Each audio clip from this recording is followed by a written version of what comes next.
मुंबई को नवी मुंबई से जोड़ने वाले भारत के सबसे बड़े सी ब्रिज अटल सेतु को लेकर सियासत गर्मा गई है। कांग्रेस ने अटल सेतु में दरार आने का दावा किया। बकायदा महाराष्ट्र कांग्रेस सदर नाना पटोले ने दरार की तस्वीरें भी दिखाई हैं।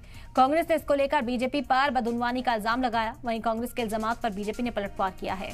बीजेपी ने कहा कि अटल सेतु नहीं, अप्रोच रोड में दरार आई हुई है। डिप्टी सीएम देवेंद्र फडणवीस ने कहा कि कांग्रेस झूठ बोल रही है और लोगों को गुमराह करने का काम कर रही है।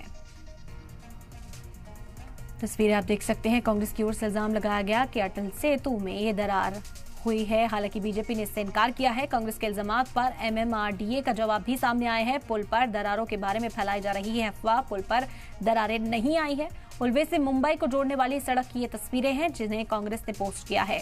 कांग्रेस का दावा है कि पुल खराब है, क्वालिटी जो है पुल की वो बेहद खराब है, खराब सामान का इस्तेमाल किया गया और बदउनवानी का इल्जाम बीजेपी पर लगाया। देवेंद्र फडणवीस ने भी इस बात से इनकार किया, इस इल्जाम से इनकार किया और अब एमएमआरडीए का भी जवाब सामने आया है।